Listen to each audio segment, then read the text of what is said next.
بسم اللہ الرحمن الرحیم۔ دوستو، قرآن کریم پڑھ کر میت کو ایصال ثواب کرنا یہ جائز ہے اور درست ہے۔ ذخیرہ حدیث میں متعدد روایات ایسی آئی ہیں جن میں میت تک اعمال خیر کا ثواب پہنچنا اور پہنچانا ثابت ہے، اور اعمال خیر میں تلاوت قرآن بھی داخل ہے۔ دوستو، حضرت معقل بن یسار رضی اللہ عنہ فرماتے ہیں، آپ صلی اللہ علیہ وسلم نے ارشاد فرمایا، تم اپنے مرحومین پر سورہ یاسین پڑھا کرو۔ اسی طریقے سے دوستو دوسری روایت میں حضرت انس رضی اللہ عنہ فرماتے ہیں کہ جس شخص نے قبروں پر جا کر سورہ یاسین پڑھی تو اللہ تعالیٰ اس یاسین کے پڑھنے کی برکت سے ان قبر والوں کے حساب و کتاب میں تخفیف کا معاملہ فرمائے گا، اور اس پڑھنے والے کے لیے بھی اس کے بقدر نیکیاں ملے گی۔ تو دوستو،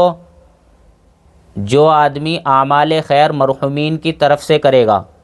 تو اس آدمی کو بھی اس کا ثواب ملے گا اور مرحومین کو بھی اس کا ثواب ملے گا۔ اور دوستو اسی طریقے سے مرحومین کی طرف سے حج کرنا، صدقہ خیرات کرنا، ان کی طرف سے کنواں کھدوانا یا مسجد بنوانا، یا اسی طریقے سے کسی ایسی بستی میں پانی کا انتظام فرمانا جہاں پر پانی کا انتظام نہ ہو، تو دوستو اس کا ثواب اس کرنے والے کو بھی ملے گا، اور اس نے اس نیت سے کرا کہ مرحومین کو اس کا ثواب ملے تو ان تک بھی اس کا ثواب پہنچے گا۔ دوستو، ہمارے بڑے چھوٹے دنیا سے چلے جاتے ہیں اور ہماری خواہش یہی ہوتی ہے کہ ہم ان تک ثواب کو پہنچائیں۔ تو دوستو اس کے لیے ہم کبھی کبھی قبرستان بھی جاتے ہیں، کبھی تو ہماری نیت وہاں پر جا کر ایصال ثواب کرنے کی ہوتی ہے، اور کبھی ہماری نیت یہ ہوتی ہے کہ ہم وہاں جائیں گے ہمارا دل نرم ہو جائے گا۔ کیونکہ دوستو یہ بات سمجھیں کہ قرآن کریم پڑھ کر اس کا ایصال ثواب مرحومین تک پہنچانے کے لیے قبرستان جانا ضروری نہیں ہے۔ آپ اپنے گھر میں پڑھ کر بھی اس کا ثواب پہنچا سکتے ہیں، مسجد میں بیٹھ کر بھی پڑھ کر ثواب پہنچا سکتے ہیں، اسی طریقے سے آپ چلتے پھرتے پڑھ کر بھی ایصال ثواب پہنچا سکتے ہیں، اسی طریقے سے آپ بستر پر بیٹھے ہیں وہیں پر پڑھ کر ایصال ثواب پہنچا سکتے ہیں۔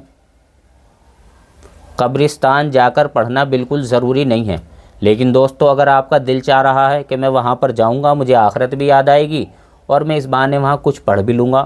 تو آپ وہاں پر جائیں اور قبرستان کی دعا پڑھیں، السلام علیکم یا اہل القبور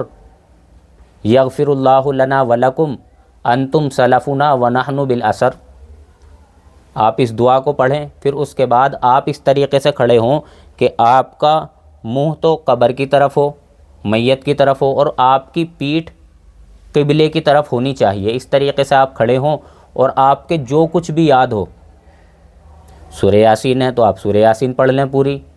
اسی طریقے سے کوئی دوسری بڑی صورت ہے تو دوسری بڑی صورت پڑھ لیں، اور اگر آپ کے چھوٹی چھوٹی صورتیں یاد ہیں، سورہ فاتحہ ہر مسلمان کے یاد ہوتی ہے، سورہ اخلاص ہے، سورہ فلق ہے، سورہ ناس ہے، تو جو چھوٹی چھوٹی صورتیں بھی ہیں جتنی آپ پڑھ سکیں آپ وہاں پر پڑھیں، اور دل کے اندر یہ نیت اور ارادہ کر لیں، یا اللہ یہ جو میں نے پڑھا ہے اس مرحومین کی روح کو اس کا ثواب پہنچا دے۔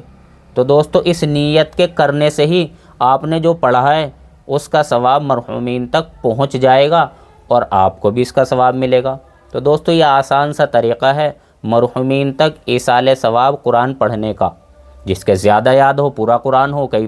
سورت اور کئی پارے پڑھ سکتا ہو تو وہ کئی سورت اور کئی پارے پڑھ کر ثواب پہنچا دے، اور جس کے جتنا کم ہو وہ زیادہ سے زیادہ پڑھ کر اسی کا ثواب پہنچا دے۔ اللہ تعالیٰ صحیح سمجھ کی توفیق نصیب فرمائے۔ وآخر دعوانا ان الحمد للہ رب العالمین۔